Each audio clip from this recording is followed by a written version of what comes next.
Hello, everyone, and welcome to the last non-repeating session of this wonderful forum. Thank you, everybody, for attending. We will move forward now with the final session today. You have seen the faces here throughout the day, but we want to give you an opportunity to learn a little bit more about the four of us, particularly the other three that are here that make up the investment team of the Collective Investment Group. What we're going to do is give you a chance to get to know us better, also explain to you from a high level what the Collective Investment Group's investment process and thesis is, how we're going through our process of looking at the developers' deals now that you've heard them, and we will answer a number of questions that we believe that are on your mind as we move throughout this process. So, thank you for continuing to remain with us. The Collective Investment Group is actually an investment management firm. This firm was set up in the traditional sense of a private equity real estate investment firm, specifically designed to invest in the projects of the developers that you just heard of who are members of the Collective network. We have been together as a team now for several weeks, but we started the firm several quarters ago. The idea, as you heard throughout the day, was generated and began to be fostered and watered over the last about last year and a half. So we're glad to have an extraordinary team. The team that you see in front of you, this team was handpicked. The team was vetted quite well. We had a number of candidates that applied for this opportunity. Some people have said it was harder to become a member of this team than it was to get into Howard University or Harvard University. So we are really, really glad to have Karine and Stuart and Randall with us. Karine and Stuart are directors in the Collective Investment Group investment firm. They serve as directors of investment or investment directors. And Randall Drain is our senior strategic advisor, and I serve as the chairman of the board. So we will definitely go with ladies first. Karine, tell us more about yourself. Give us your background so that everyone that's continuing to watch can know more about you. Sure. So, in my most recent role, I worked in investment sales for the Blanc company, facilitating commercial real estate transactions in the northern New Jersey market. Specifically, I did a lot of work in the city of Newark, working with a lot of the Black developers. And in that role, I was able to see a lot of the challenges that Black developers and investors, for that matter, go through in trying to get into real estate.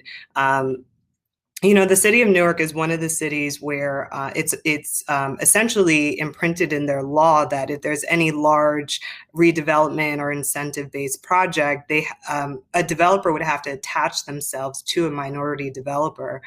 So Newark was a big city in terms of equitable growth and trying to bring up Black developers in the city to get in the pipeline. And that was one of the things that drew me to this role. In really trying to get more on the impact side. My background's more on the institutional side. Prior to that, I worked for PGIM Real Estate, which is Prudential Financial's private equity arm. And I also worked in fixed income portfolio management for Lincoln Financial. So I was very interested in this role to kind of bridge my boots on the ground experience with the institutional side to see some impact done in the community. Well, thank you, Karine. We're so glad to have you as part of the team here, and your experience, your background, your drive, and creativity are definitely welcome and definitely needed here. So welcome aboard. Stuart, tell us about yourself.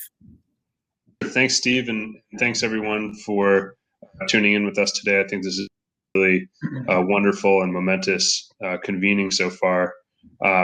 As Steve mentioned, my name's Stuart Hean. I'm one of the incoming co-directors of investments with the Collective Investment Group. Prior to joining TCIG, I spent the better part of 4 years working with Shift Capital, which is a mission-driven, place-based real estate development group based primarily in Kensington, Philadelphia, where I worked in a directorship capacity overseeing commercial leasing transactions and development strategies across a roughly 2 million square foot commercial and industrial portfolio focused on and around Kensington Avenue. Additionally, in my capacity with Shift, I oversaw a number of strategic initiatives such as the Kensington Avenue Storefront Challenge, which is an entrepreneurship mentorship program. Also had the opportunity to participate alongside a few mission-driven Latino small business investors in purchasing a collectively owned real estate portfolio based in Kensington, and have been working to support a number of startup entrepreneurs in a technical assistance capacity for a number of years. Prior to Shift, I spent some time working with one of our sponsors, Reinvestment Fund, supporting the C-suite there. And before that, I held a dual role as a research coordinator at the Penn Institute for Urban Research and the Wharton Real Estate Department. The bulk of my career focus is in equitable development and mission-driven investments. Very interested in creative placemaking and equitable, community-driven economic development. And so I'm really thrilled to be here undertaking this initiative with the Collective Investment Group. Well, thank you, Stuart. We're really glad to have you as part of the team. And, you know, it's always a challenge to put together a really good team. And what we saw in Stuart and Karine was the ability to be able to execute on this really big mission and to execute very quickly. But you always need a guru, a griot, whenever you're putting together a great team in order to continue to execute well. And that's what Randall brings, to the team. Despite his youthful looks, his years of experience in the real estate space help us, really round out the rest of the team here. Karine and Stuart are doing all of the heavy lifting, the wood chopping, the tough work. Randall helps set the pace with me and guide along.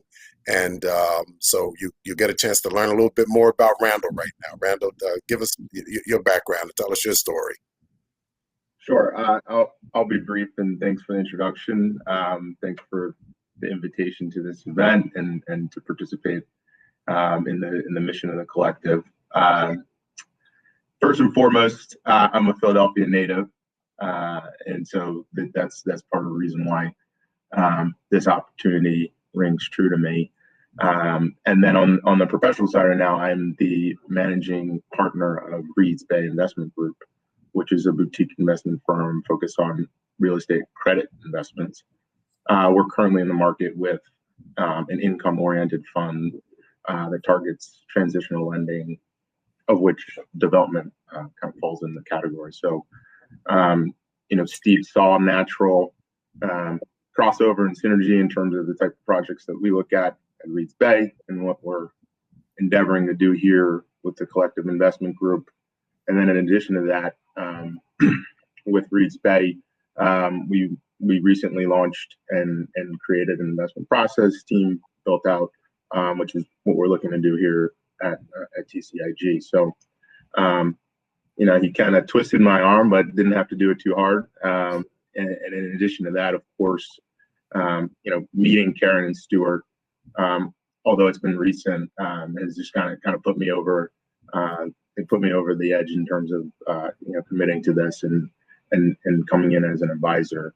And so I'm excited about what we're going to accomplish here from an investment standpoint, and then obviously from an impact standpoint. And yeah, looking forward to this conversation today. Great. Well, I'm proud to be associated with each of you individually as well as collectively. So thank you all for accepting our invitation to become a part of this journey that is more than a moment. It truly is a movement, and we're definitely making history along the way. And so you all are a really big added addition to what we needed in order to accomplish our goal and our mission. So thanks so much. And hey, to everyone out there that's still listening, I told the team, we just had one requirement. We just need you to work half a day. And anybody that works with me, it's 24 hours in a day.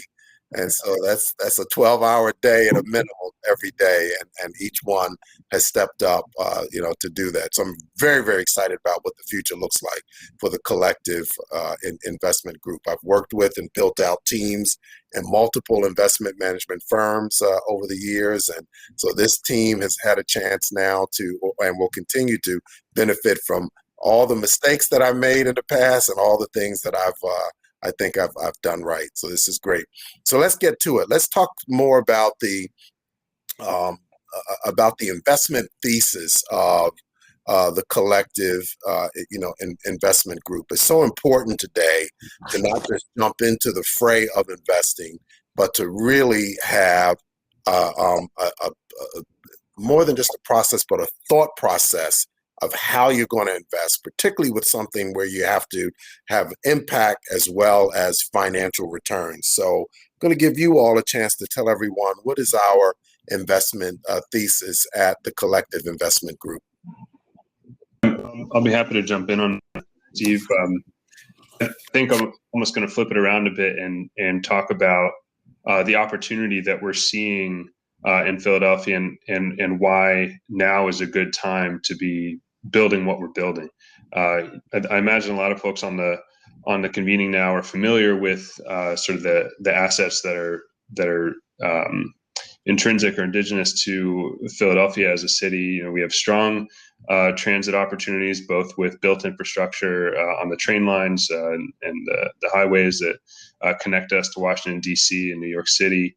Some amazing anchor institutions, our EDs and our MEDs, that are leading to a growing biotech and life sciences sector, and some companies, some unicorn companies that have really sprung up and actually impacted Philadelphia's skyline in the past couple of decades.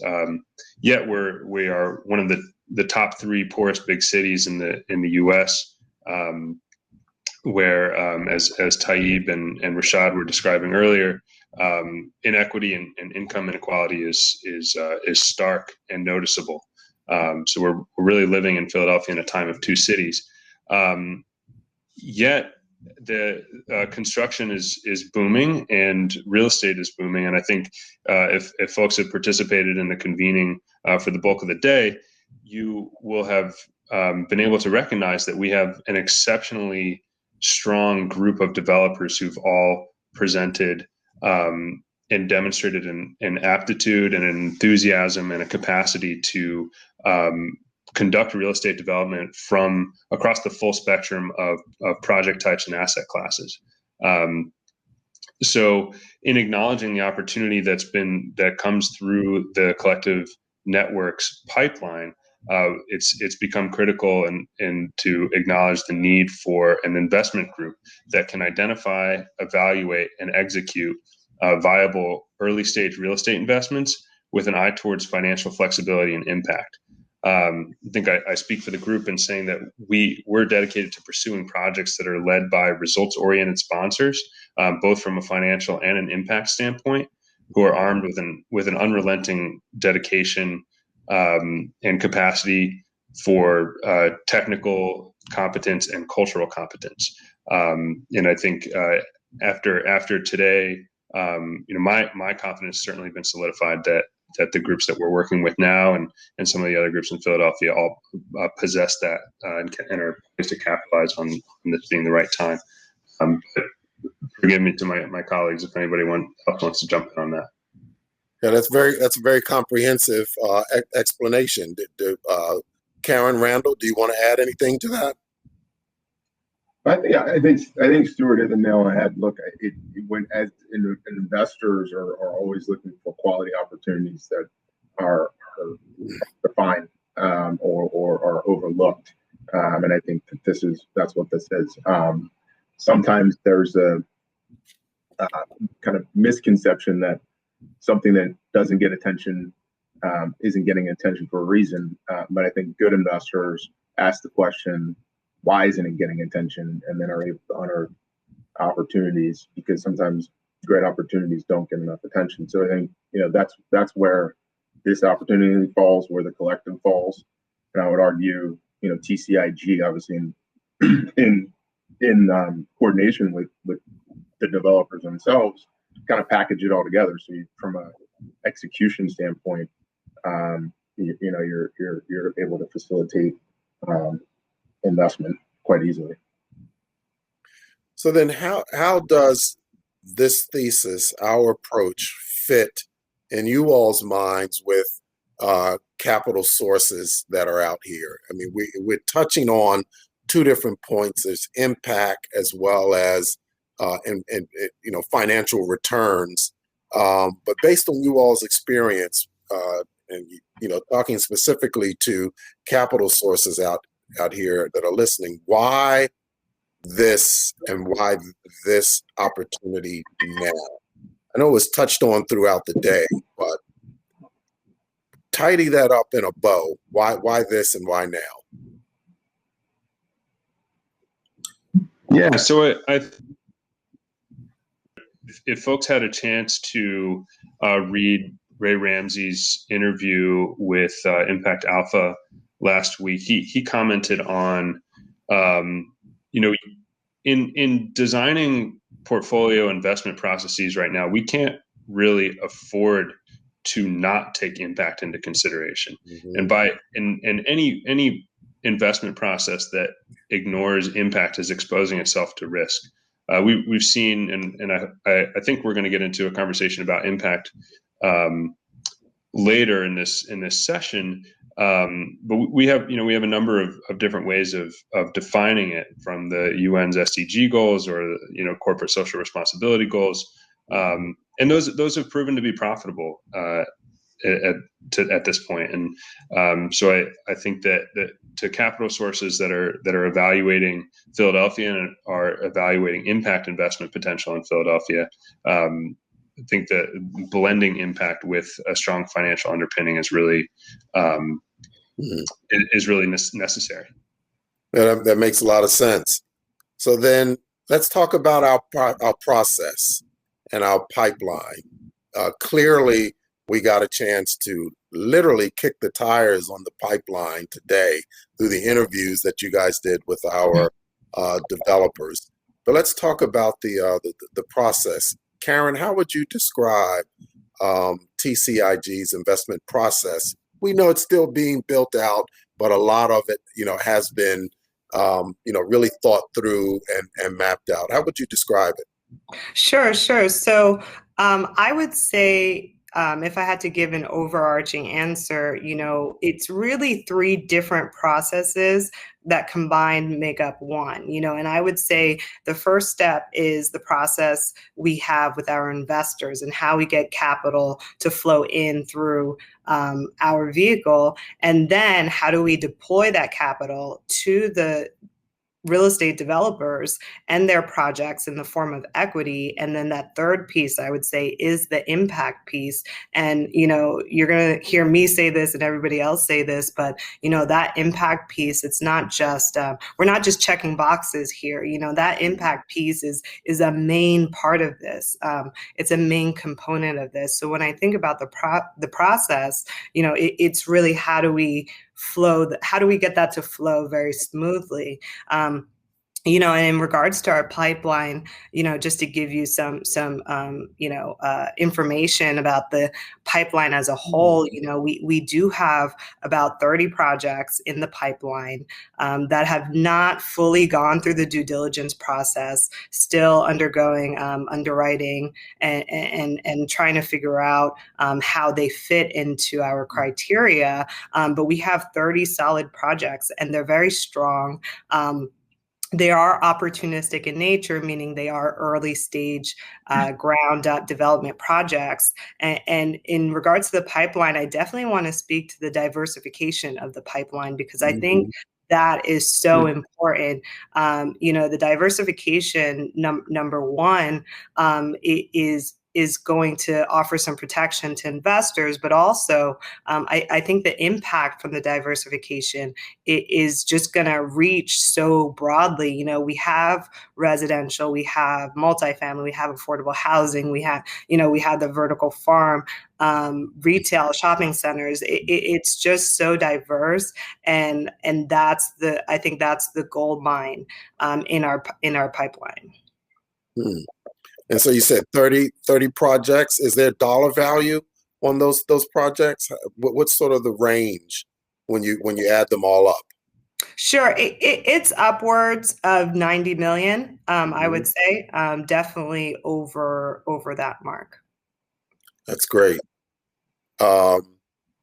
Anybody want to add anything else to that? Yeah, I think Karine covered it well. But what I'll just say too, in terms of the diversification of at least the current pipeline, is that what it offers is some variation within a concentrated bet. We understand that a Philadelphia focused real estate play is concentrated by its very nature, and that goes with having a focused team that has experts and expertise built up over time. Excuse me. But this situation also offers some diversification with regard to, as Karine mentioned, property type, size, and then also kind of sub-market and micro locations throughout the Philadelphia area.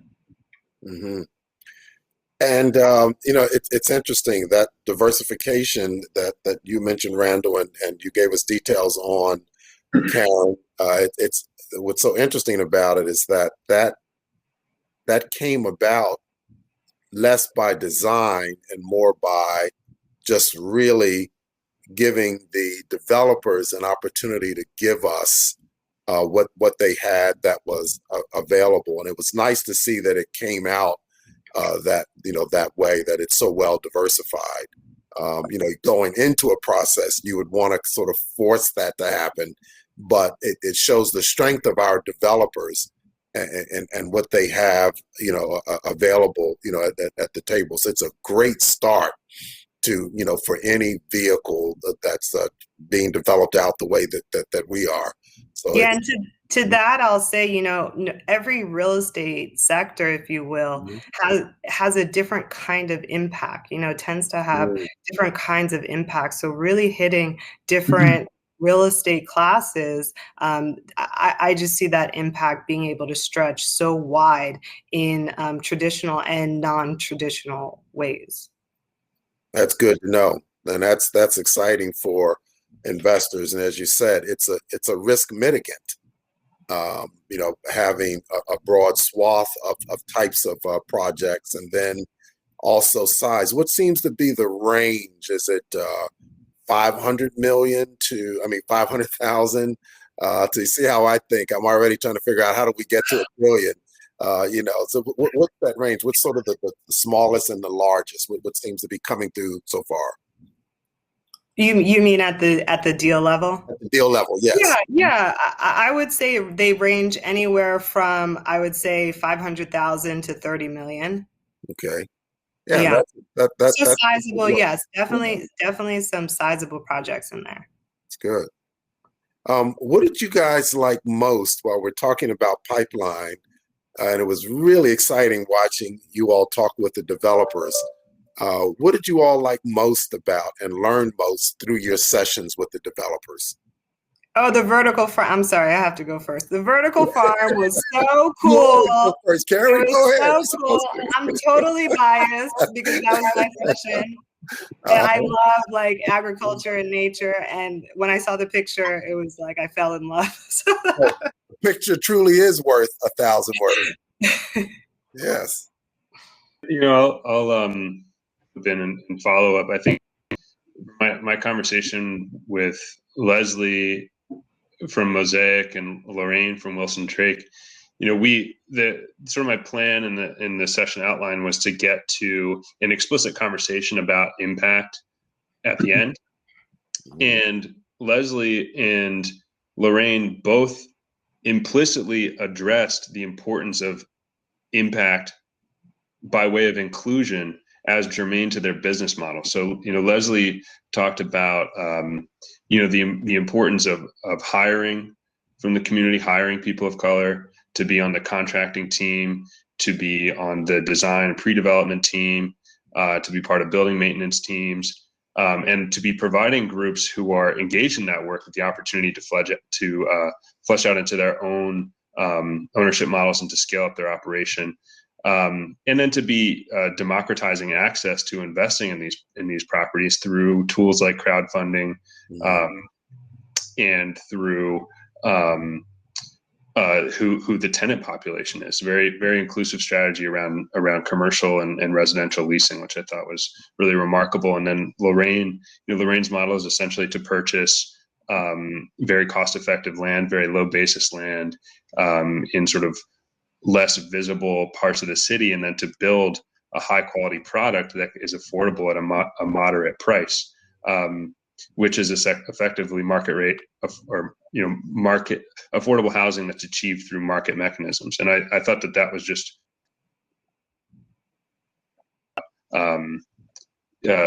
sustainable development goals for them to just have these concepts as intrinsic to their models.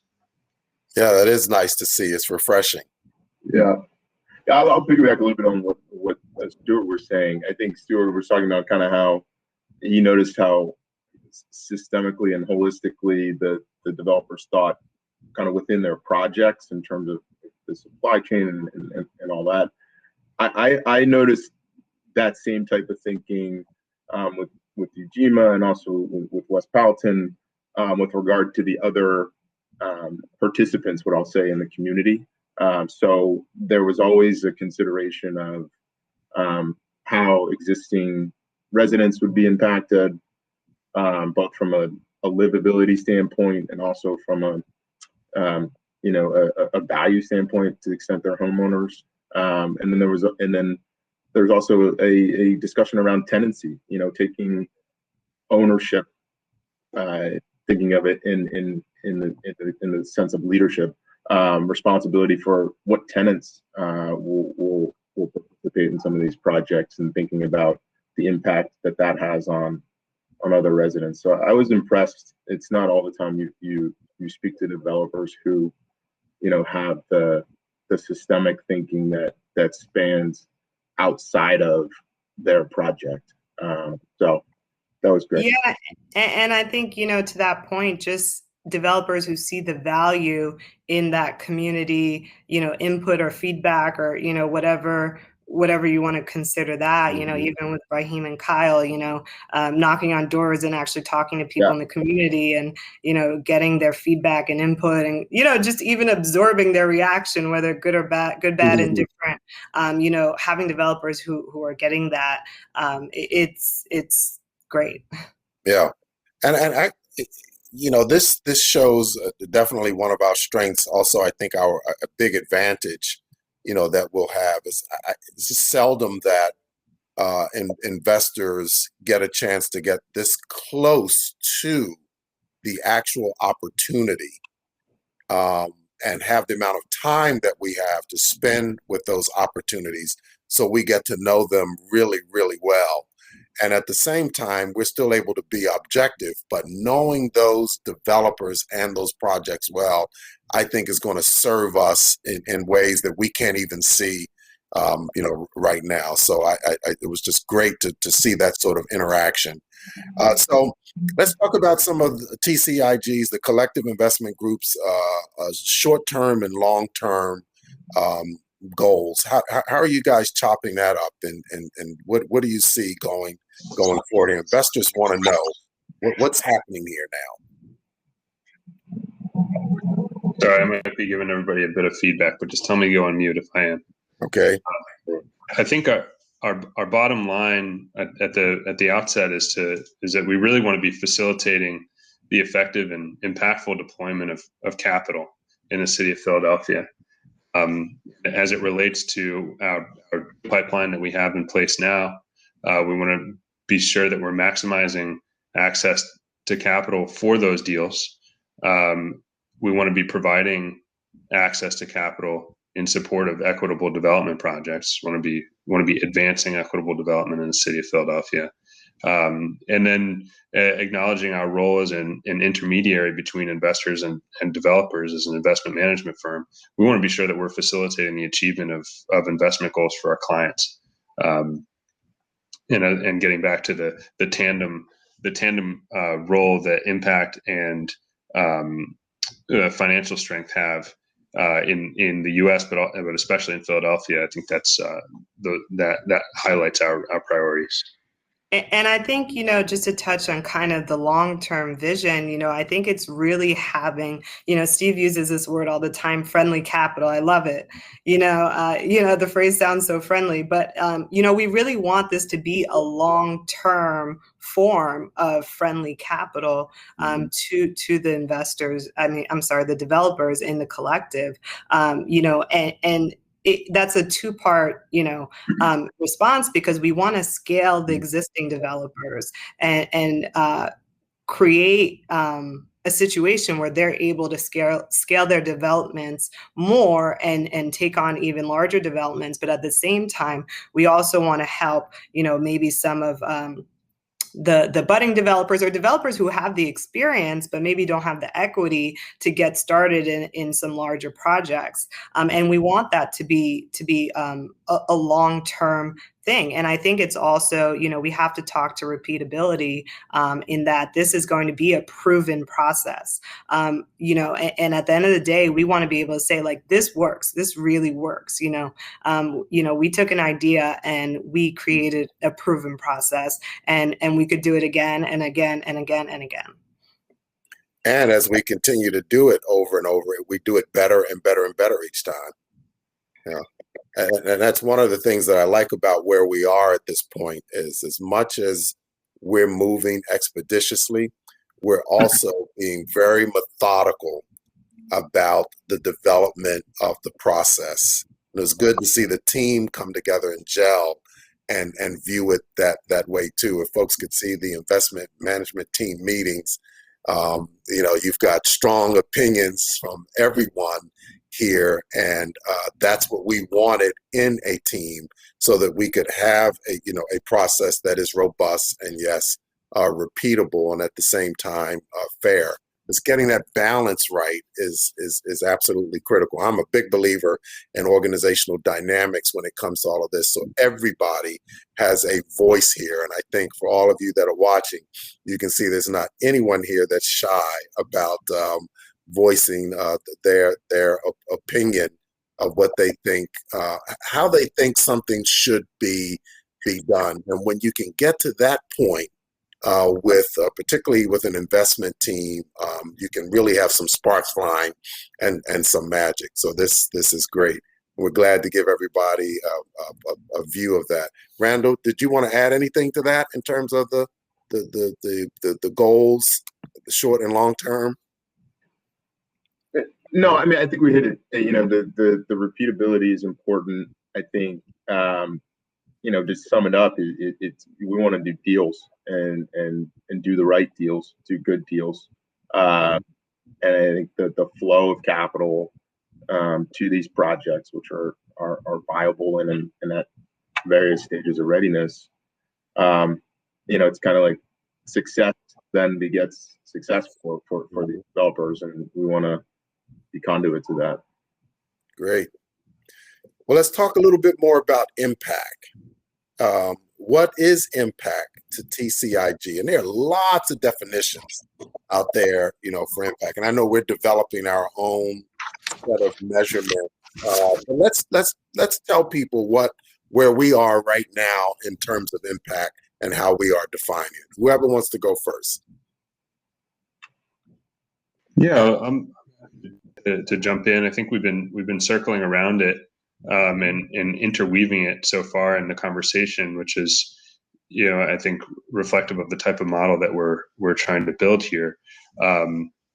but as you mentioned, Steve, there are many ways to measure, and our colleagues at 17 are influenced by the UN Sustainable Development Goals.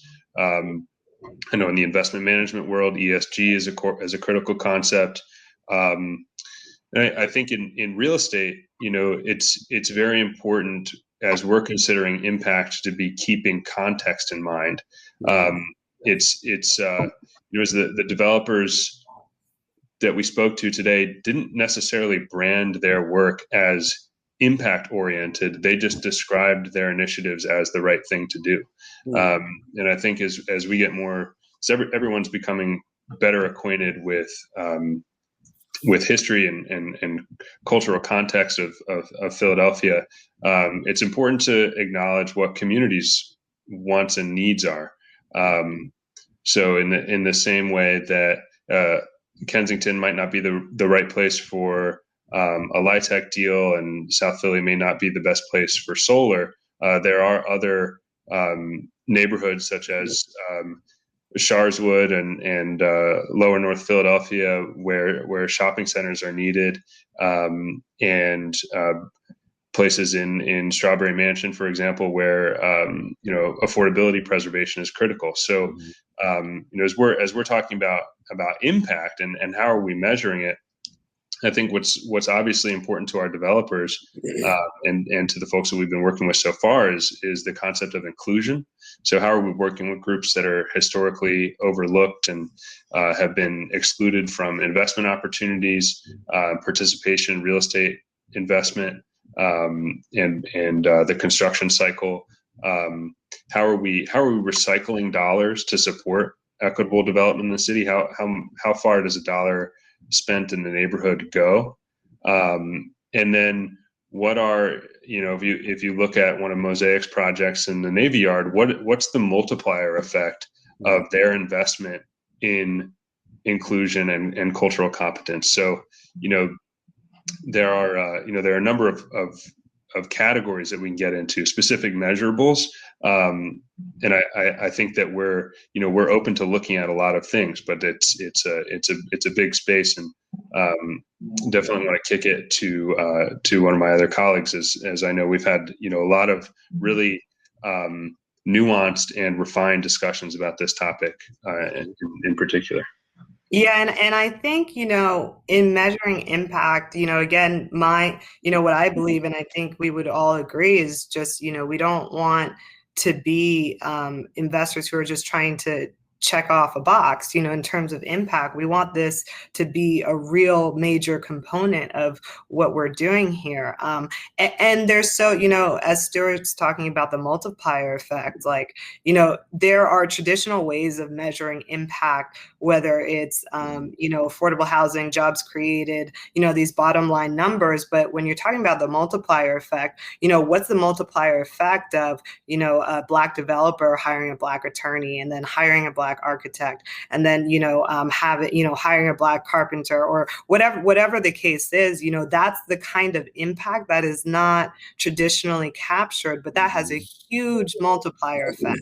Right. When you're talking about a city like Philadelphia, that impact is huge, and that's the kind of impact we really want to bring alive in what we're doing.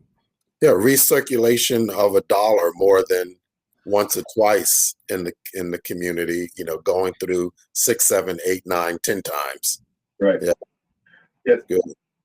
The last thing I'll add to that, because I think those are two great answers, is that, look, I think impact, as soon as you put a metric on the board, it can be adjusted and changed and avoided or exaggerated. So, I think impact, one important component is the who and representation. And it really comes down to sometimes what's an uncomfortable word, but power, in the sense of, who gets to make decisions, because decisions, reflect judgment. And I think judgment's on a case by case basis. And so I think the way, not only for developers to approach their project holistically, but for us as an investment group to approach, the capital holistically, and to be in sync and coordinated, I think that's all very important in terms of, the cast matters in terms of what Mm. the outcomes is going to be. And so I think we're well suited to make that. Well, I agree. We can end on that point. It's I, what we wanted to accomplish with this session was to make sure that those who are interested have a much better understanding of how we're going to serve as stewards of the capital that will be entrusted with us at the Collective Investment Group. And I think everyone can see just through this brief discussion that we're well able and capable to do so. So we're really looking forward to working with the capital sources that are out there. We're looking forward to working with everyone that has something to do with this initiative, because it really is a wonderful opportunity and journey. So to the investment team of the Collective Investment Group, Karine, Stuart, and Randall, just want to thank you again so much for your time, your input, and all of your hard work. Thank you for agreeing to be a part of this journey with us. Again, we're very, very excited to have you on board. And then to everyone else, this again is the closing session. So just want to wrap up with a few closing points. Number one, we want to thank you for spending the time, investing time and energy with us today. We really, really do appreciate your presence and being with us, and all the people that you told about the event as well, and keep telling them. We're going to tell you more on how to do that. I want to say congratulations to all of you who attended. You are now part of the Collective Village, and we welcome you, and we look forward to getting feedback from you also. We want to thank all of our sponsors and partners, that's 17 Asset Management and SOCAP. We want to thank Thomas Jefferson University, and Thomas Jefferson has done something really unique. They have a master's in real estate development that one can obtain, and I think this summer they've got a virtual course that is free. So make sure you go to their spot in the networking space and click on and check out that information. It's going to really be worthwhile. We want to thank Reed Smith, the Reinvestment Fund, Impact PHL, PIDC, Forbes, The Culture, Mission Investors Exchange as well. Thank you so much for helping us bring this together and pull it off. Your sponsorship and partnership means a great deal to us, and we couldn't do this without you. The event doors will remain open until 6:30, so that gives you at least another hour and 15 minutes. So we invite you to visit the networking booths and the sponsors booths. Check out what they have that's available. We'll make sure you spend some time meeting each other. Make a new friend. If you make one new friend out of this event or one new contact, that would be very, very great. To do. It'll pay dividends for you. Also, stay tuned. We will send a recording of this event, the entire event, to everyone that registered for the event. We're going to get that out to you shortly. Also, the Collective has launched its new website today. So you can, and we're going to put that in the chat so you can find it. It's a beautiful website. It will give you even more insight on who we are and what we are seeking to accomplish. And it's a great follow-up to what you saw today. Make sure you download the research paper that 17 Asset Management released today as well. It's a great piece. It features the Collective. It's cutting edge. It's the kind of research that I think you will find easy to read and to digest. I think you will enjoy it. And that's whether you're a developer or whether you're an investor or if you're interested in the space. It's a great place to start. So again, congratulations to everyone in the Collective. Really want to tip our hat to 17 Asset Management and the team there. They've just done a phenomenal job making sure that this goes off very, very smoothly. These events are not easy to do in person. They're even just as much, if not more challenging, virtually. So despite me repeating myself earlier in this session, everything else went off, without a hitch for the most part. So thank you very, very much. We are on our way to our first $100 million with an emphasis and a focus on using real estate as a portal for change. Everyone gets to benefit as a result of this. Every dollar that comes in, it does have a multiplier effect, as you had said, Karine, and there's so many people that will benefit from what's being done here. So congratulations to you all, and we'll see you at our next event. Stay tuned.